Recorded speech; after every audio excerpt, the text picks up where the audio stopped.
تاکہ اور زیادہ واضح ہو جائے، ہمارا کنسیپٹ کلیئر ہو جائے کہ ہمیں کس طرح کی تعلیم کی ضرورت ہے۔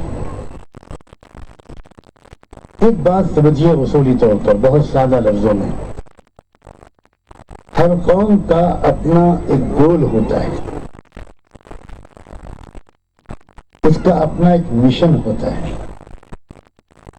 اس کا اپنا ایک ویژن ہوتا ہے، اس کا اپنا ایک نصب العین ہوتا ہے، ایک قومی مقصد۔ بس یہ ذہن میں رکھیں کہ تعلیم وہی کامیاب ہوتی ہے جو اس قوم کے نصب العین کے مطابق، اس قوم کے گول اور مقصد، مشن اور ویژن کے مطابق آنے والی نسل کو تیار کرے۔ کسی قوم کا مقصد تو ہے کچھ اور، مثال کے طور پر کسی قوم کا مقصد ہے دنیا میں انسانیت کی خدمت کرنا، غربت اور جہالت کی لعنتوں سے زیادہ اپنے انسانی بھائیوں اور بہنوں کو بچانا، اپنی قوم کو بچانا، اپنے ملک کو بچانا، انسانی برادری کو بچانا۔ کسی قوم کا مقصد تو ہے مثلا انصاف قائم کرنا، امن کا قیام، ایک ملک کے شہریوں کے درمیان آپس میں اچھے تعلقات کا قائم کرنا، اور اس کے لیے کوشش کرنا کسی قوم کا مقصد مان لیجئے یہ ہے، لیکن اس کو اس کے مطابق تعلیم نہیں مل رہی، تو آپ سمجھ سکتے ہیں وہ تعلیم اس قوم کے مستقبل کو روشن بنانے کے بجائے مزید تاریک بنائے گی، مشکلات بڑھائے گی، امن کے بجائے بدامنی ان تعلیم یافتہ لوگوں کے ذریعے بڑھے گی۔ بہت غور سے میری بات سنیے گا، ناانصافی ان تعلیم یافتہ لوگوں ہی کے ذریعے بڑھے گی جنہوں نے تعلیم تو پائی مگر اپنی قوم کے مقاصد کے مطابق نہیں پائی۔ اور اس لیے ایک طرف تو پیرنٹس میں اس بات کا شعور لازمی ہے، اس کے سلسلے میں پوری اویئرنیس ضروری ہے کہ میرا تعلق جس قوم سے ہے، جس امت سے ہے، اس کی ضروریات کیا ہے، میری قوم کو آئندہ نسل، میری جو نسل ہے وہ کس طرح میری قوم کے کام آ سکے گی، اس کے لیے کون سی تعلیم درکار ہے، یہ شعور والدین کو بھی ہونا چاہیے، اور یہ شعور اداروں کے، انسٹیٹیوشنز کے قائم کرنے والوں اور چلانے والوں کو بھی ہونا چاہیے، اور یہ شعور پڑھانے والوں اور پڑھانے والیوں کو بھی ہونا چاہیے۔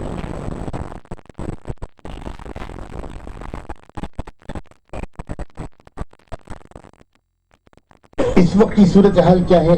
اب یہ دوسری بات میں کہنا ہے، وہ اس وقت ایگزسٹنگ سچویشن ہے۔ انفارچونیٹلی 99.9% پیرنٹس کو، اور میں بات کر رہا ہوں مسلم پیرنٹس کی نمبر 1 پر، ان کو نہیں معلوم ہے کہ ان کی قوم کی اصل ضروریات کیا ہیں۔ اللہ کرے میرے اندازہ غلط ہو،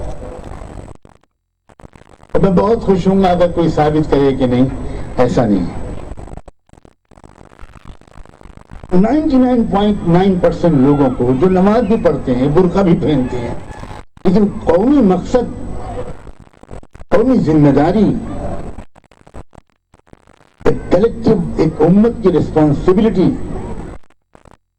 اس کا ادراک تو بہت ہی کم لوگوں کو ہے۔ اور یہی حال اداروں کے قائم کرنے والوں اور چلانے والوں کا۔ میرا تعلق صرف انڈیا نہیں ہے، دنیا بھر کے بہت سے ملکوں میں اداروں کو چلانے والوں سے ہے، خود مینجمنٹ سے ہے، اور مجھے بار بار ملاقات کر کے محسوس ہوتا ہے کہ ان میں سے اچھے لوگوں کے ذہن میں پورا کانسیپٹ کلیئر نہیں ہے الا ماشاء اللہ.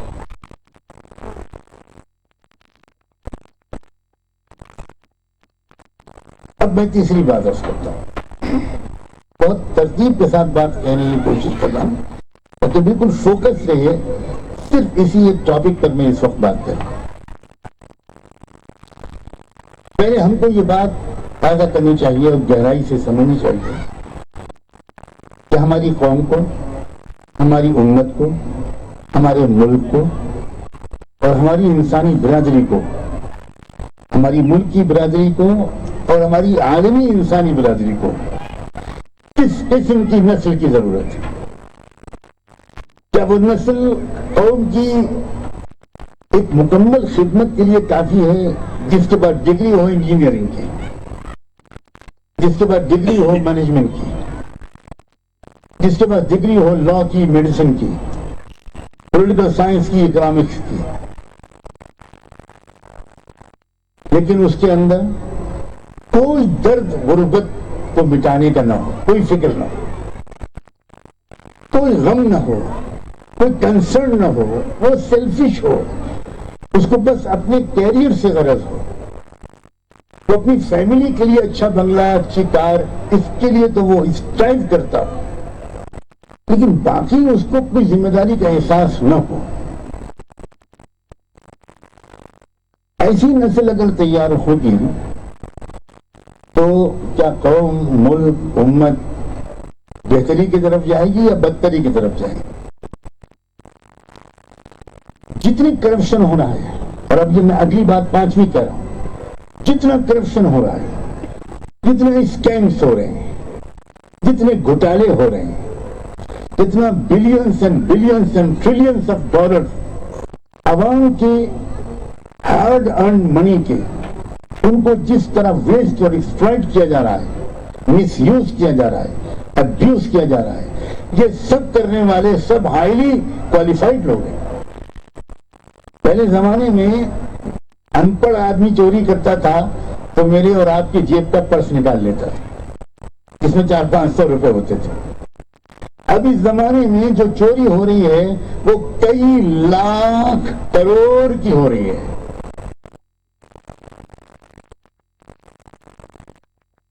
یہاں شاید میڈیا کے کچھ لوگ بیٹھے ہو، میڈیا تو اگر آپ خبر بھیجیے، یہ بیٹھے ہیں ماشاءاللہ،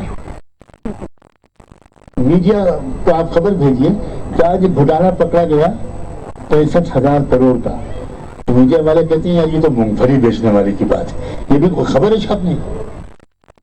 ابھی تھوڑے دنوں پہلے 65,000 کروڑ روپے کی وجہ سے راجیو گاندھی گورنمنٹ چلے گئی. جو وہ فورس کا گھوٹالہ تھا وہ اتنے کا تھا.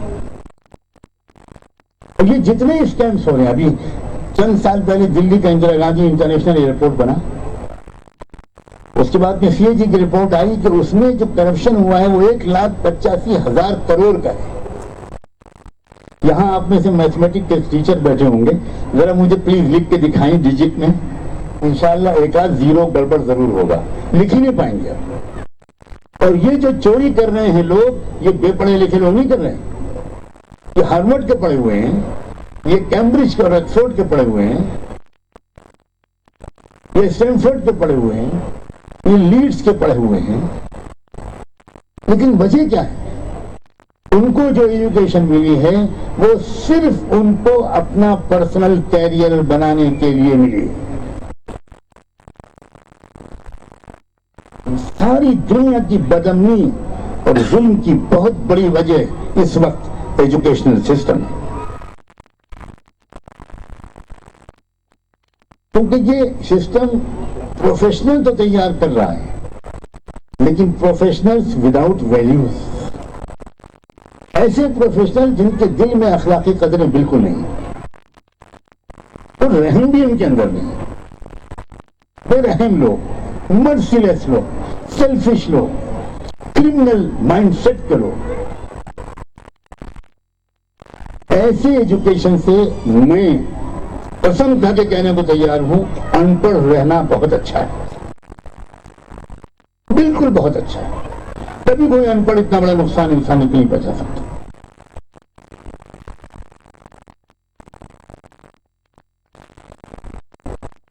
ہماری ملک کی ایک مصیبت یہ ہے کہ ہمارے ملک کے جو پالیسی میکرز اور جو حکام آئے ان کے بارے میں بس یہی کہا جا سکتا ہے کہ اندھوں کے ہاتھ بٹیر لگ گئی.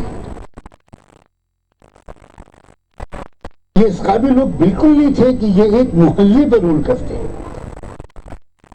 ایبسولوٹلی ان کا دل چھوٹا، دماغ چھوٹا، اپروچ نیرو مائنڈیڈ، اپروچ بالکل نیگیٹو. اسی لیے آزادی کی تحریک جب چل رہی تھی تو کانگریس ورکنگ کمیٹی کے 2 اینگلو انڈین ممبرز تھے، سر سپرو اور سر جیکب.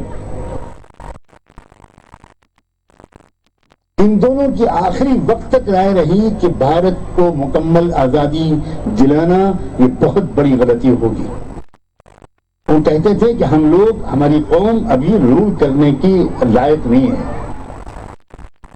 اور وہ بار بار کانگریس میں یہ پرستاو رکھتے تھے، تجویز رکھتے تھے کہ برٹش گورنمنٹ سے یہ ڈیل کی جائے کہ پہلے وہ ایک چھوٹے ڈپارٹمنٹ کی ذمہ داری ہم کو دیں، پھر اس کو ٹرین کریں ہم کو، اور جب ہم اچھی طرح ٹرینڈ ہو جائیں تو اس ڈپارٹمنٹ کی حکمرانی، اس کی منسٹری ہم کو دے دیں، اور پھر دوسرے ڈپارٹمنٹ کی ٹریننگ شروع کریں. پورے ملک کی ذمہ داری سنبھالنے کے لیے ہماری قوم تیار نہیں ہے، وہ کہتے تھے. اور وہ اس لیے کہتے تھے کہ وہ خود ان کی نسل آدھی ودیشی تھی.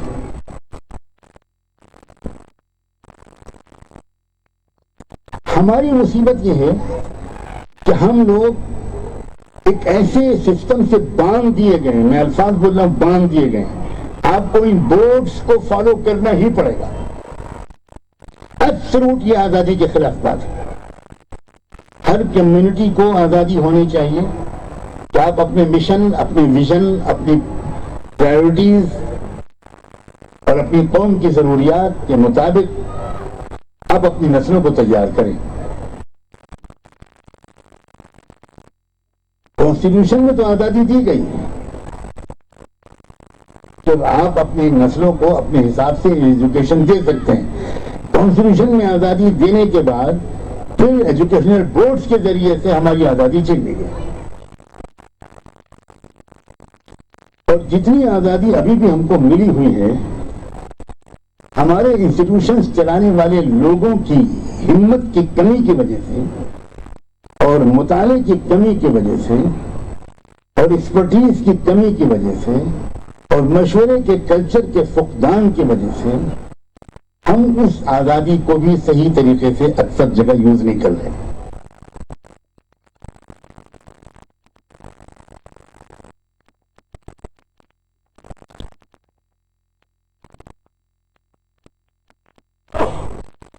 میں جب بھی ملک کے باہر گیا، یورپ اور مغرب میں، خاص طور پر مغربی ملکوں میں، تو میں نے ہمیشہ کوشش کی کہ میں زیادہ سے زیادہ وقت وہاں کے ایجوکیشنل سسٹم کو گہرائی سے سمجھنے میں خرچ کروں.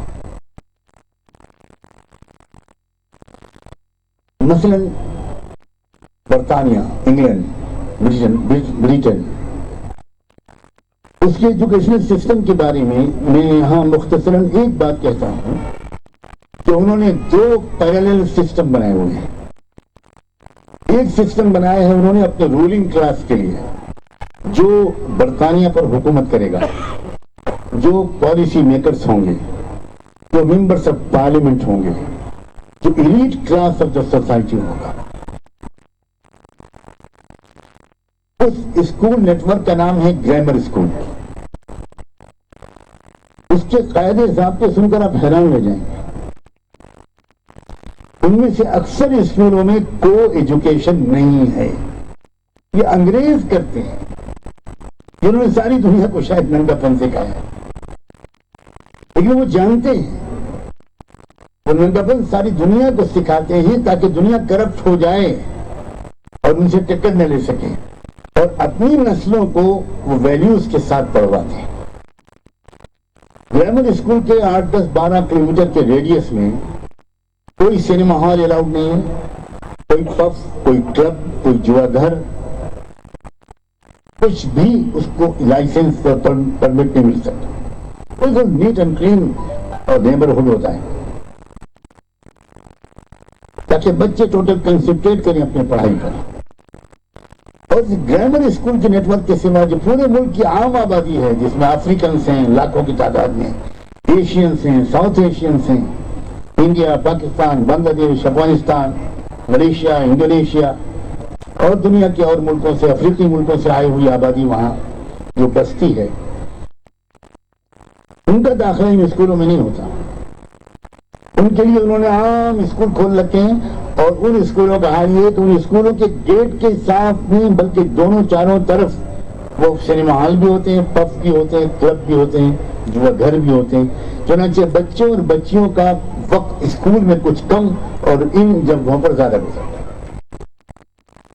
جس کا نتیجہ وہاں یہ نکل رہا ہے 50 سال سے کہ ان آبادیوں کے بچے، آپ سرکاری سروے اٹھا کر دیکھ لیجئے، وہ 80% سے زیادہ ہائی اسکول سے آگے بڑھ ہی نہیں پاتے، سب ڈراپ آؤٹ ہو جاتے. ہائی اسکول تک بھی وہ مرتے اس لیے جاتے ہیں کہ برٹش قانون کے مطابق ان کو سول رائٹس مل ہی نہیں سکتے جب تک کہ وہ کم سے کم 10واں پاس نہ ہو. ان کو ڈرائیونگ لائسنس نہیں مل سکتا، ان کو پاسپورٹ نہیں مل سکتا، اس لیے ان کو ہر بچے کو ہائی اسکول تو کرنا ہی پڑتا ہے، اس سے آگے نہیں پڑتا، پڑھ ہی نہیں پاتے. اس لیے وہ ڈرگس کے عادی ہو گئے، سیکس کے عادی ہو گئے، فلموں کے عادی ہو گئے، پورنوگرافی کے عادی ہو گئے، ڈوب گئے وہ کرائمز کے اندر.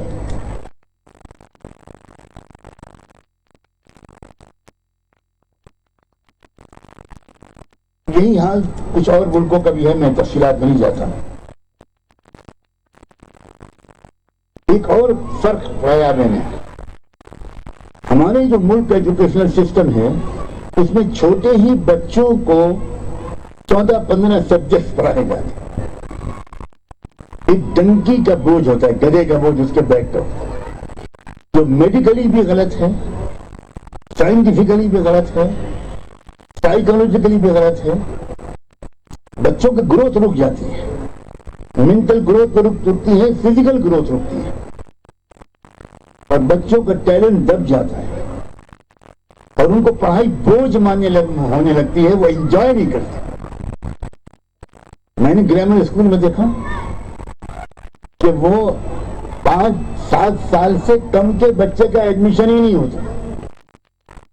ہمارے ہاں تو بچہ عام طور پر ابھی اس دنیا میں آیا بھی نہیں ہوتا کہ اس کا رجسٹریشن ہی اور شی کے نام سے کر دیا جاتا. لڑکا ہوگا تو یہ نام، لڑکی ہوگی تو یہ نام. اور 2.5-3 سال کا بچہ معصوم ہوتا ہے، نہ اس کی نیند پوری ہوتی ہے، نہ کچھ ہوتا ہے، روتے ہوئے اور سوتے ہوئے وہ رکشے میں بٹھا دیا جاتا ہے. رحم آتا ہے بچوں کو.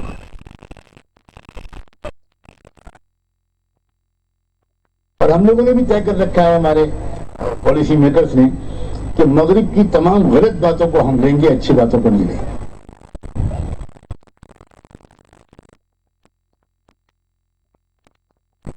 کس ایج میں بچے کو اسکول آنا چاہیے، اور اسکول آنے کے بعد پرائیویٹ سسٹم میں کتنا وقت ان کا گزرنا چاہیے، کتنا دل ان کا لگنا چاہیے، اور کیسا لو اینڈ افیکشن کا رشتہ ان کی ٹیچرز اور ان کے درمیان ہونا چاہیے.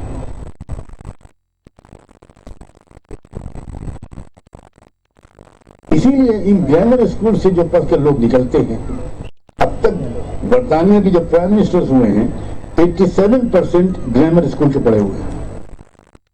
جو ممبرز آف پارلیمنٹ ہیں، جو پالیسی میکرز ہیں، جو بڑے بڑے جرنلسٹ ہیں، وہ سب اسی اسکول کے پڑھے ہوئے ہیں. میں نے وزٹ کیا 2-3 مرتبہ ان اسکولوں کو، بہت کچھ دیکھا.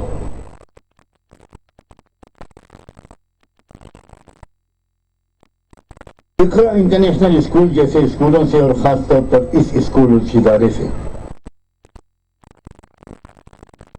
یہ امید کی جا سکتی ہے، اور امید کا چراغ دل میں روشن ہوتا ہے کہ یہ بہت گہرائی سے مطالعہ کر کے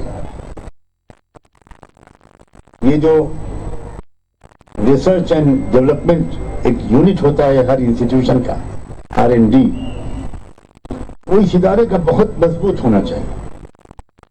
اور ریسرچ اینڈ ڈیولپمنٹ ڈپارٹمنٹ کے 2-3 لوگ جو ہوں ان کے ذمہ زیادہ ٹیچنگ نہ ہو. وہ پہلے ٹیچر رہے ہوں 10-20 سال، یہ تو ضروری ہے، لیکن پھر ان کو بٹھایا جائے R&D میں، اور IMD والوں کا کام یہ ہوگا کہ نیشنل اینڈ انٹرنیشنل لیول پر جو ایجوکیشنل سسٹم چل رہے ہیں ان کو وہ اسٹڈی کریں اور ان کے پازیٹیو پوائنٹس کو خوب نوٹ کر کے اس کو ایڈاپٹ کریں، اپنائیں ان کو۔ ہمیں تعلیم دی گئی ہے الحکمت ضالۃ المؤمن اینما وجدہا فہو احق بہا، کہ دانشمندی کی ہر بات ایک ایمان والے کا متاع گمشدہ ہے، lost property of each and every believer. جہاں سے ملے جو ملے کام کی چیز وہ لے لینی چاہیے، اور صرف یہ کہنا کہ ہمارے آباء و اجداد ایسے تھے ایسے تھے ایسے تھے ایسے تھے، ظاہر ہے کہ یہ کافی نہیں ہے۔ یہ اپنے کو انسپائر کرنے کے لیے تو ضروری یہ مفید ہے، لیکن اس کی وجہ سے کہیں ہمارے اندر کمپلیسنسی نہ پیدا ہو جائے، ہمارے اندر اپنی تعریف سن کر یا اپنی تعریف کر کے محنت میں کمی کا جذبہ اگر خدا نہ خواستہ پیدا ہو گیا تو اس کا فائدہ کم اور نقصان زیادہ ہو جاتا ہے۔ اس بات کو بہت گہرائی سے سمجھیے، پہلے سمجھیے، انالائز کیجیے۔ میں پیرنٹس سے بھی کہہ رہا ہوں، ٹیچر سے بھی کہہ رہا ہوں، انسٹیٹیوشن کے ذمہ داروں سے بھی کہہ رہا ہوں کہ آپ پہلے ہفتوں میٹنگ کر کے، ریسرچ کر کے اور ماہرین سے بات کر کے یہ طے کیجیے پہلے کہ ہمیں ہماری نسلوں کو، ہمارے ملک کو، ہماری امت کو، ہماری قوم کو، ہماری کمیونٹی اور سوسائٹی کو کیسے ٹیلنٹ کی ضرورت ہے، کیا خصوصیات ہماری اگلی نسل میں ہونی چاہیے، یہ پہلے ہی باقاعدہ لکھیے۔ ان میں کتنی شرافت ہونی چاہیے، ان میں کتنی آنیسٹی ہونی چاہیے، اس میں کتنی ماڈسٹی ہونا چاہیے، اس میں ان میں کتنی سخاوت ہونی چاہیے، اس میں کتنا سیلف کانفیڈنس ہونا چاہیے، اس میں کتنا پیس کا لو ہونا چاہیے، امن پسندی ہونی چاہیے، کیا ویلیوز ان کے اندر ہونی چاہیے۔ بہت دکھ کی بات ہے کہ اس دور میں ویلیوز کی طرف دھیان نہیں ہے، اس لیے میں بار بار ویلیوز پر زور دے رہا ہوں۔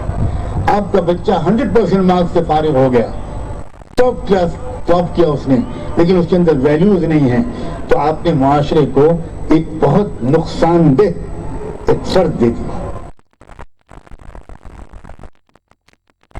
آپ نے تباہ کر دی، تباہی بڑھا دی معاشرے۔ اس لیے یہ بہت اہمیت کے ساتھ اس کو پلیز لیجئے، آپ سے بہت امید ہے، اس لیے عرض کر رہا ہوں، آپ کا مقصد ہی ہے تو، لیکن اس پر بہت محنت کرتے کیا کیا صفات ہونی چاہیے ہمارے بچوں بچیوں کی۔ یہ تو ہوئی صفات کی بات، اس میں میں بہت سی صفات کا تذکرہ کر سکتا ہوں مگر آپ کی سمجھداری کا بھروسہ کر کے چھوڑتا ہوں۔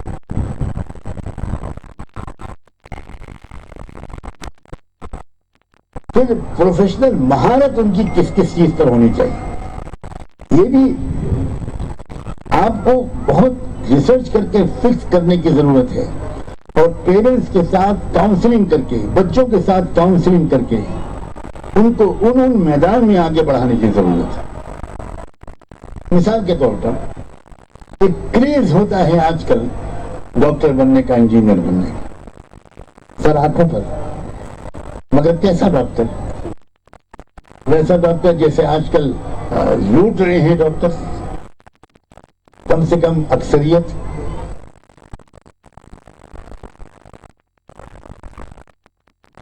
موجودہ حالات میں ہمارے ملک میں ایماندار ماہر لائرز کی بہت سخت ضرورت ہے۔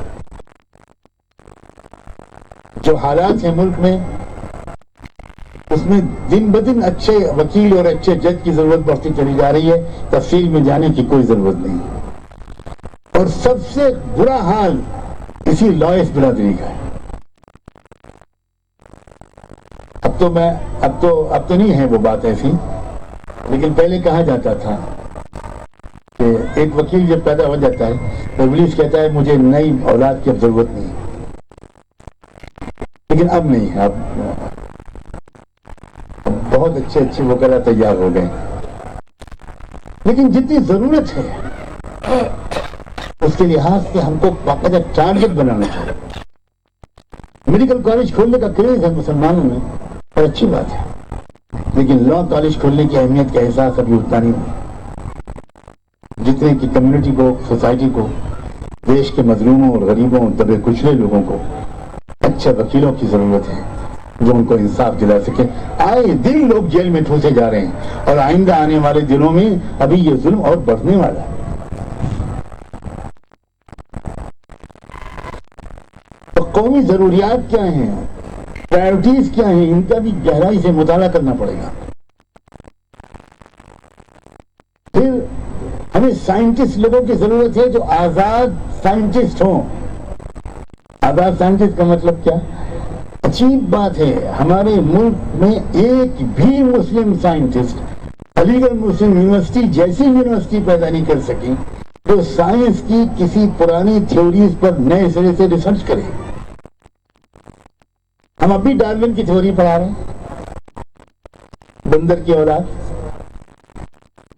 میں نے تو لیڈس یونیورسٹی میں کہا، یورپ میں، امریکہ میں خاص طور پر اگر ڈارون کی تھیوری آپ بیان کریں گے تو لوگ اس کے اوپر زور سے ہنستے ہیں۔ وہ یہ کہتے ہیں کہ آپ سے بڑھ کر تو کوئی جاہلی زمانے میں ہے ہی نہیں۔ ریجیکٹ کی جا چکی ڈارون کی تھیوری کب کی، سائنسدانوں نے اس کا مذاق اڑایا، لیکن ہم وہی پڑھا رہے ہیں۔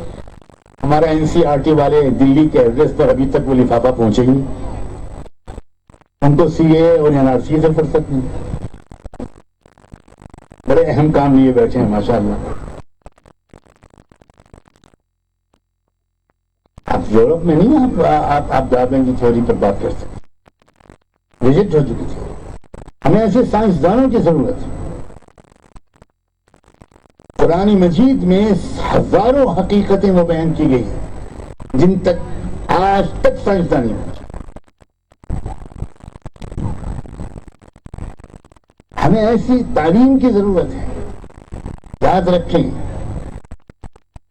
قرآن کی آیات کو بھی آیات کہا جاتا ہے اور تمام یونیورس کی ہر یونٹ کو بھی آیت کہا گیا۔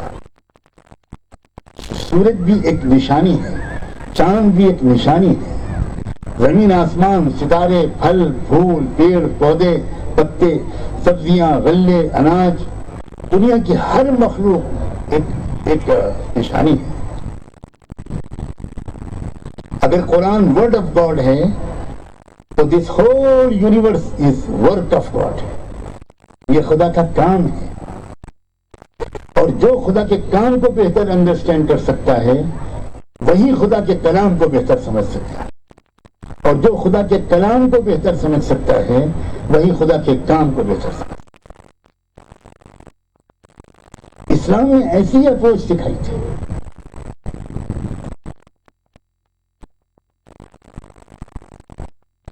الشمس والقمر بحسبان والنجم والشجر يسجدان، اللہ اکبر۔ کیا کہا تھا قرآن نے 1500 سال پہلے کہ سورج اور چاند ایک باریک حسابی سفر کی گردش میں جکڑ دیے گئے، ایک پروگرام کیا گیا ہے، ان کا ایک پروگرام نہیں ہے۔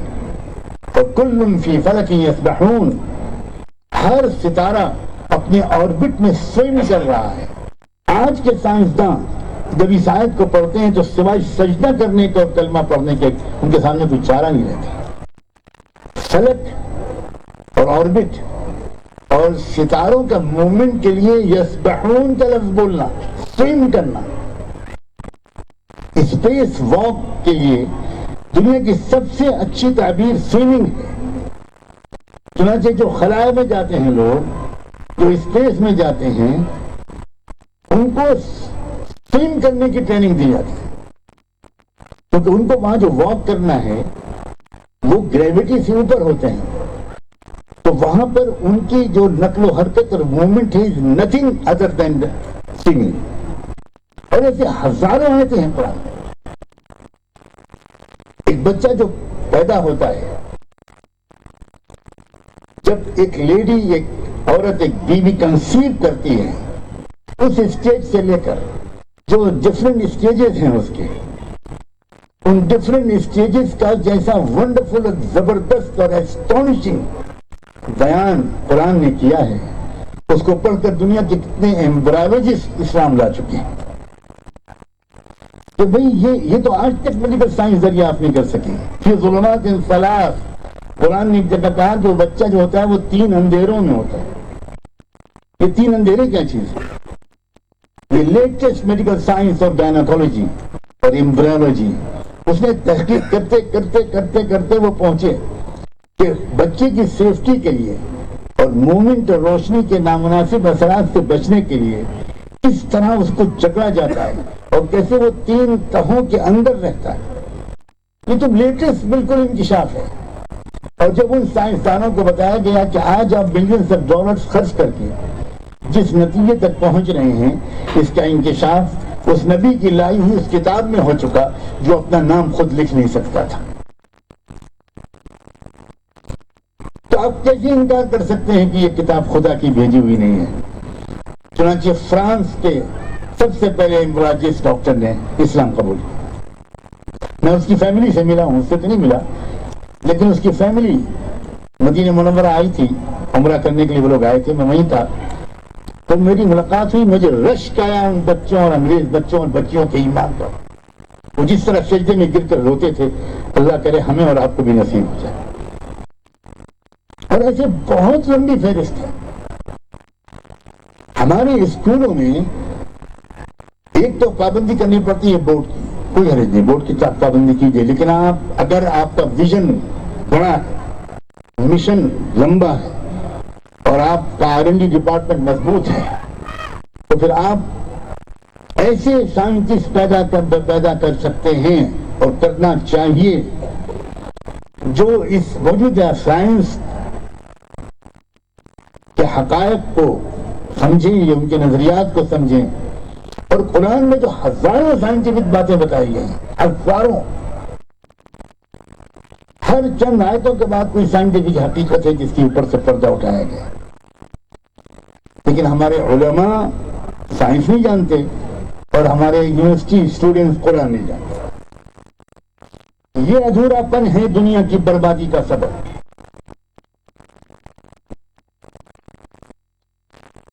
وہ امام محمد رحمۃ اللہ علیہ بہت بڑے عالم اور امام گزرے ہیں.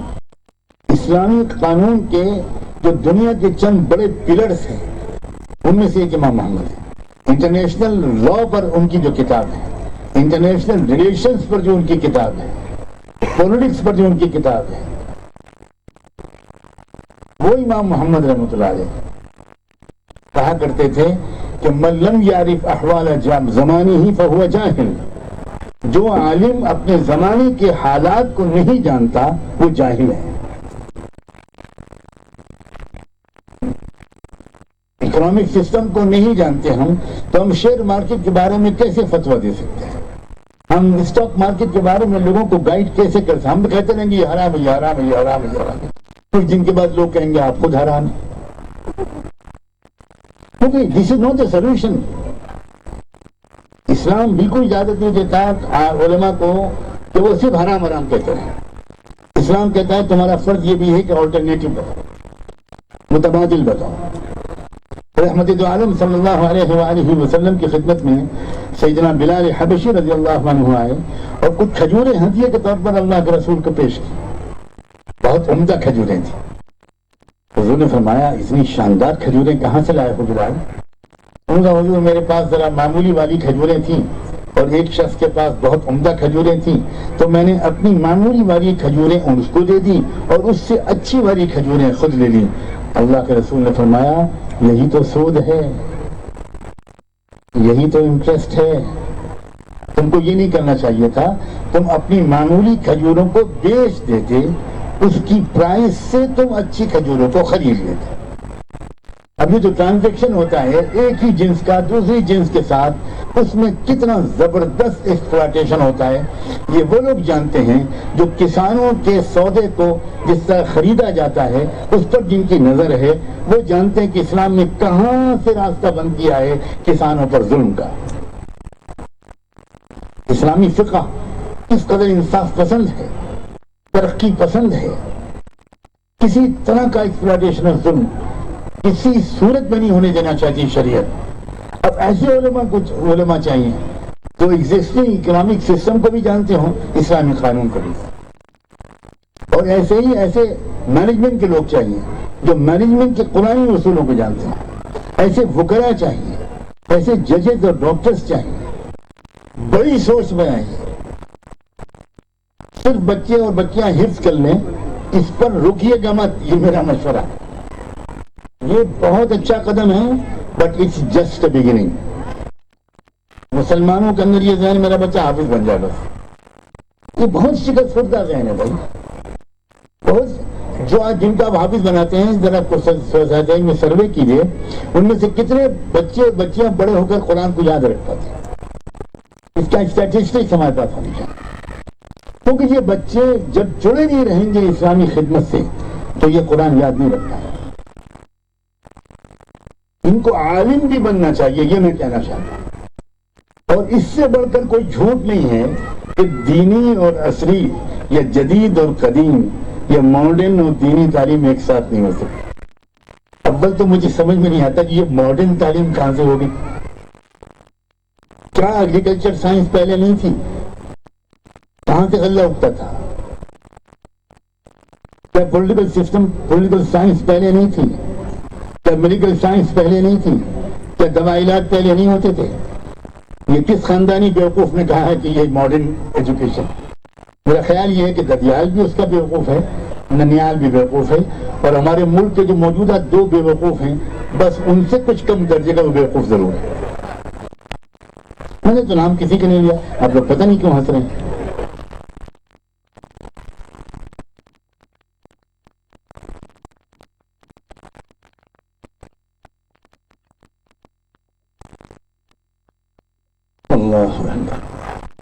لوگ کہتے ہیں یہ مغربی تعلیم ہے، سبحان اللہ۔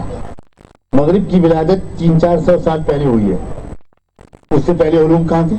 یہ مغرب سے کہاں سے آ گئے؟ یہ مغربی علوم کہاں سے ہو گئے؟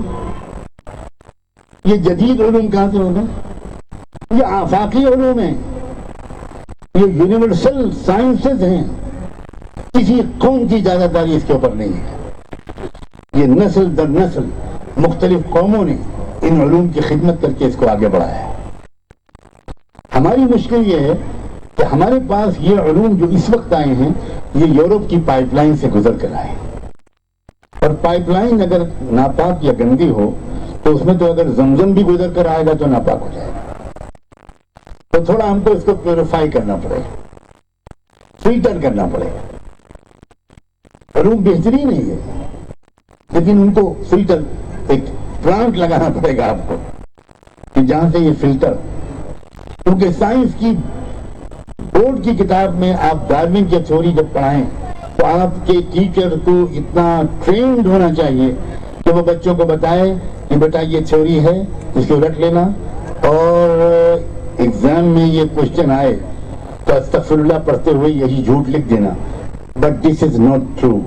جو صحیح ریسرچ ہے وہ بھی بچوں کو پڑھائے، بچوں کے اندر ایک سیلف کانفیڈنس آئے گا، کوشچن کرنے کی ایبلٹی ڈیولپ کرے گی، وہ چیلنج کریں گے مختلف تھیوریز کو، آگے بڑھ کر ریسرچ کا ان کا مائنڈ سیٹ بنے گا، اور اسی سے لیڈرز تیار ہوتے ہیں۔ لیڈرز تیار کرنا اداروں کی اولین ذمہ داری ہے، فالوورز تیار کرنے سے کام نہیں چلے گا، اور فالوورز بھی بلائنڈ فالوورز اس وقت تیار ہو رہے ہیں۔ ہمیں لیڈر تیار کرنا ہے۔ Please don't go for quantity, ہمیشہ کوالٹی پر اصرار کیجیے، کوانٹٹی پر نہیں۔ چند 100 بچے ہوں لیکن ان کی جو اکثریت ہو اس میں لیڈرشپ کوالٹی ہو، اور اس میں پیرنٹس کا بہت بڑا رول ہے۔ اگر پیرنٹس اسلام کو صرف اتنا سمجھتے ہیں کہ نماز پڑھ لیں بس، تو میں پیرنٹس سے گزارش کروں گا کہ وہ اسلام کو سمجھیں، اپنے بچوں کے اندر وہ جذبات پروان چڑھائیں، ان کے اندر بلند عزائم، بلند حوصلہ، انسانیت کی خدمت کا جذبہ، حکومت کا شوق نہیں، خدمت کا جذبہ، یہ ان کے اندر کوٹ کوٹ کے بھر دیا جائے، گھر میں بھی اور اسکول میں بھی۔ اور اس کے لیے ریزیڈینشل ادارے زیادہ ضروری ہوتے ہیں۔ مجھے بہت امید ہے کہ جب اللہ نے اتنا وسیع گراؤنڈ دیا ہے اقرا انٹرنیشنل اسکول کو تو یہ ریزیڈینشل ادارہ بنے گا، کیونکہ جو بچے 6 گھنٹے اسکول میں رہیں اور 18 گھنٹے اپنے گھر میں اور محلے میں رہیں ان پر اسکول کا رنگ نہیں چڑھ سکتا۔ بچوں کو 24 آورز اپنے کیمپس میں رکھ کر بہترین ہیلتھ اینڈ ہائیجین کا خیال رکھتے ہوئے، اسپورٹس کی فیسلٹیز کا خیال رکھتے ہوئے ان کو وہیں ہاسٹل میں رکھنا چاہیے، اور 24 گھنٹے کا انوائرمنٹ وہاں پر ایسا ملے کہ ان کے کھیل کے میدان سے بھی ان کو تقوی کی پیغام ملے، اور ایسا ہو سکتا ہے، بالکل ایسا ہو سکتا ہے۔ وہ جب میس میں جائیں، ڈائننگ ہال میں جائیں تو کس ڈسپلن کے ساتھ جائیں، کس ڈسپلن کے ساتھ کھانے کی میز پر بیٹھیں، کس ڈسپلن کے ساتھ وہ کھانا کھائیں، یہ سب تہذیب کا حصہ ہے۔ اور اسلام ان سب چیزوں کے مجموعے کا نام ہے، کوئی ایک چھوٹا سا ایسپیکٹ اسلام اگنور کرنے کی اجازت نہیں دیتا۔ اور میں واپس وہیں پر آ کر اپنی بات کو مکمل کروں گا، جب تک ان باتوں کا شعور والدین میں، اداروں کے چلانے والوں میں اور اساتذہ اور معلمات میں بھرپور طریقے پر نہیں ہوگا تو ادارہ اپنے پورے مقصد کو پورا نہیں اتر سکتا۔ دنیا کو ایک نئی نسل کی سخت ضرورت ہے، اب اس کے لیے کسی دلیل کی ضرورت نہیں ہے۔ وہ لوگ جن کے پاس ویلیوز تو ہیں مگر پروفیشنلزم نہیں ہے، ان سے بھی کام نہیں چلے گا، اور وہ لوگ جن کے پاس پروفیشنلزم تو ہے مگر ویلیوز نہیں ہے، ان سے بھی کام نہیں چلے گا۔ ہمیں اپنی جنریشن کو ایسا تیار کرنا ہے کہ وہ بہترین پروفیشنل بھی ہو اور ویلیوز بھی اس کے اندر اتری ہوئی ہوں۔ مشرقی تہذیب، اسلامی تہذیب، ماں باپ کا ادب، اگر گھر میں دادا اور دادی موجود ہیں، اگر گرینڈ فادر، گرینڈ پا، گرینڈ مدر اگر کسی خوش نصیب بچوں کے موجود ہیں تو ان بچوں کو اس کو بہت بڑی نعمت سمجھ کر ہفتے میں کم سے کم ایک بار ویکینڈ کے دن، چھٹی کے دن اپنی تھوڑی سی گزارش اپنے ماں باپ سے اور اپنے دادا دادی، نانا نانی سے کرنی چاہیے کہ please we want to sit with you, تھوڑی دیر ہم آپ کے پاس بیٹھے، ہمیں کوئی کہانی سنائیے، اپنی زندگی کے تجربوں سے فائدہ ہمیں پہنچائیے، we want to learn from your experience. آج کا زمانہ بالکل عجیب ہے کہ بچے سب گھبراتے ہیں ماں باپ کے پاس بیٹھتے ہیں، ڈسٹینس بڑھتا چلا جا رہا ہے، جنریشن گیپ بڑھ رہا ہے، اور دادا اور دادی اور نانا نانی کا تو ذکر ہی کیا ہے، ان کو تو بس چلے تو میوزیم میں بھجوا دیں یا اولڈ ایج ہوم میں بھجوا۔ صرف وہ جنریشن کامیاب ہوتی ہے، یاد رکھنا، جو اپنی پچھلی جنریشن کے تجربوں کو سیکھتی ہے۔ میرے والد صاحب کہا کرتے تھے بار بار، ایک بار انہوں نے مجھے خط لکھا جب میں مدینے میں تھا، اسٹوڈنٹ تھا، اس وقت ان کی زندگی 75 ایئرس کی ہو چکی تھی، تو انہوں نے مجھے خط لکھا کہ میں چاہتا ہوں کہ تمہاری زندگی 0 سے شروع نہ ہو، 0 سے شروع نہ ہو، ایٹ لیسٹ 76 سے شروع ہو، یعنی میری زندگی کے تجربات سے تم کو فائدہ اٹھانا چاہیے۔ تو یہ ہے تربیت کا انداز۔ اگر بچے اور بچیاں بوڑھوں اور بزرگوں اور اپنے ماں باپ سے بھاگ رہے ہیں تو یہ بچے کبھی کامیاب نہیں ہوں گے۔ ڈگری مل جائے گی، کچھ پیشنٹس کو لوٹ کر یہ کما لیں گے، لیکن کامیاب انسان نہیں بن سکتا، کبھی نہیں بن سکتا۔ اور ایون اگر ماں باپ اور دادا اور دادی بالکل ان پڑھ ہیں تب بھی نوجوانوں کو سمجھنا چاہیے کہ علم نام کتابوں کا نہیں ہے، علم نام زندگی کے تجربوں کا ہے، اور جو تجربے عمر کی وجہ سے ملتے ہیں وہ تجربے کہیں نہیں ملتے، کہیں نہیں ملتے۔ یہ مزاج بچوں کا بنے، یہ مزاج معلم اور معلمات اپنا بھی بنائیں، بچوں کا بھی بنائیں، اور گھر اور اسکول کے درمیان مکمل تعاون ہو تو انشاءاللہ مجھے امید ہے کہ اس ملک کو جس قسم کی نسل کی ضرورت ہے، اقرا انٹرنیشنل اسکول ایسی نسل کو پیش کرنے میں شاید سب سے زیادہ کامیابی حاصل کرے گا۔ انہی دعاؤں تمناؤں کے ساتھ میں شکریہ کے ساتھ آپ سے رخصت ہوتا ہوں۔ جزاکم اللہ۔